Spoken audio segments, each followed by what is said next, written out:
This is my third video in the smartwatch programming series using the CrowPanel ESP32-C3 1.28-inch IPS Capacitive Touch Display. In part 2, we designed a simple counter using buttons and labels. We will continue with the same project, add another screen, and make a digital watch. After watching this video, you will learn how to add multiple screens, how to switch between screens, how to use an image as the background, how to create custom fonts, and how to fix errors. So without any further delay, let's get started. This is the counter graphical user interface we designed in part 2. For the digital watch, we are going to add a second screen.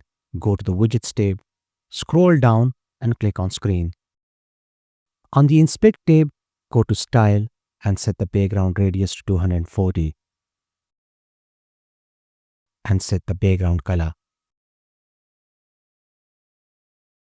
After this, you have to decide whether you want to make a simple digital watch or use some kind of watch face to make your digital watch look attractive. While making this digital watch, I only used simple labels, so that's why it's not very attractive. If you search on Google, you will find thousands of watch faces that you can use as background images to take your digital smartwatch to the next level. In my case, to avoid any copyright issues, I designed this simple watch face in Figma and saved it as a PNG file. Now, to use this image as the watch face in SquareLine Studio, go to the Assets tab, click on Add File into Assets, and then select the image you want to use as the watch face. As you can see, the image has been added to the assets. Now to use this image as the background, look at the right side where you can see the background image section. Expand it by clicking on the arrow. Check the box to activate the background image and then select the image. You can see the image has been set as the watch face. If you want to change the opacity, simply check the box and try different values to see how it looks. If I zoom in, you can see the border doesn't look good at all. To hide this, I can make use of the outline.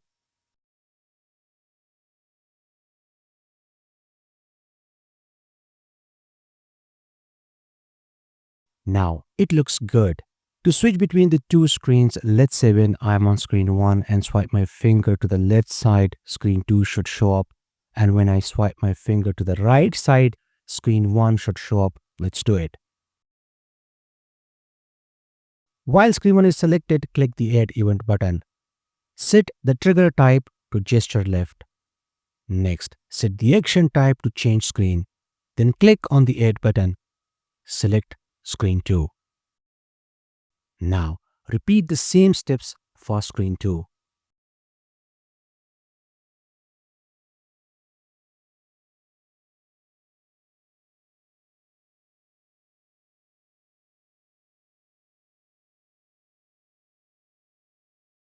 Let's play the simulation. Great, it's working.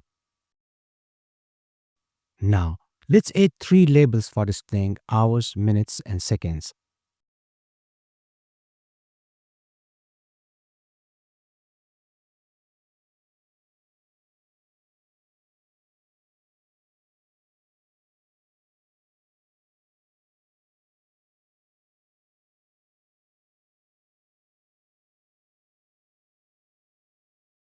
Let's name these labels so we can easily find them in the variables list on the Arduino side.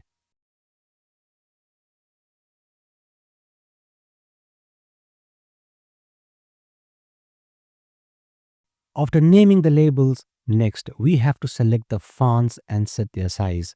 While designing the counter GUI, I use the default text, but for the digital watch, I'm going to create custom fonts. For this, I have downloaded the 7-segment font. Let's import it into the assets folder.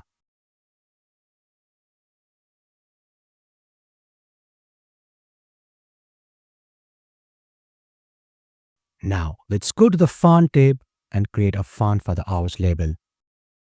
Name the font. Select the 7-segment font.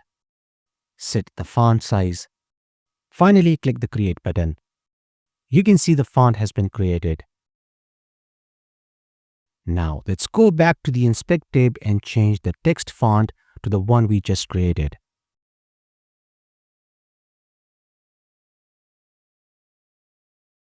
You can see the font has been changed to 7 segment. Let's modify the font to adjust its size.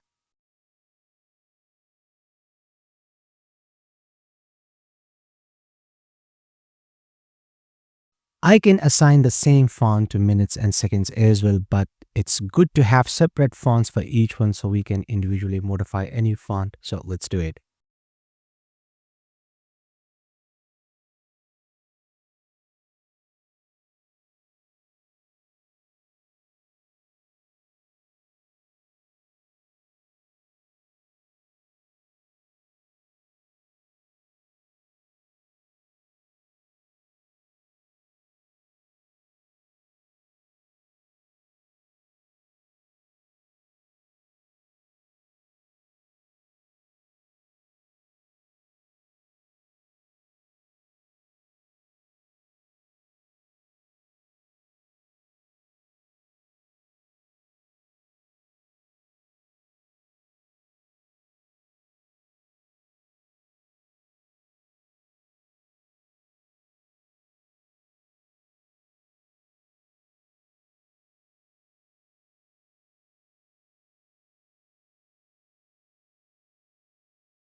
Our graphical user interface is ready. Now let's save the project and generate the UI files. As I explained in my previous video, each time you generate the UI files, you have to copy all the files and paste them into the same Arduino project folder. Now let's open the Arduino file. This time you can see some new files have also been added. You can see screen 2 and the 3 fonts we created. If you open the UI screen 2, you will find the properties of all the widgets used on screen 2. And if you go to the UI.h file, you will find all the variables. Last time we used the UI LVGL counter variable, and this time we will use UI LVGL seconds, UI LVGL minutes, and UI LVGL hours for displaying the hour, minutes, and seconds. In order to use custom large fonts, you will have to go to this file and change the value of LV font FMT TXT large from 0 to 1. Then go to the UI.c file and change LV color 16 swap from 0 to 1. You will have to change this every time you generate the UI files. So that's all about the necessary changes to avoid any errors. Now let's start the programming. In the previous video, I mentioned that it's a basic template and this template already has code for all the onboard components. So we only need to access those values and display them on the screen. If you want to make it easier for yourself, you can download this template folder from my Patreon page. This is the code for the RTC real-time clock. Using these instructions, we can read the hours, minutes, and seconds. So let's do it. This is the same instruction we used last time for displaying the counter value, so let's use the same instruction for displaying hours, minutes, and seconds.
Our code is ready. let's upload the program.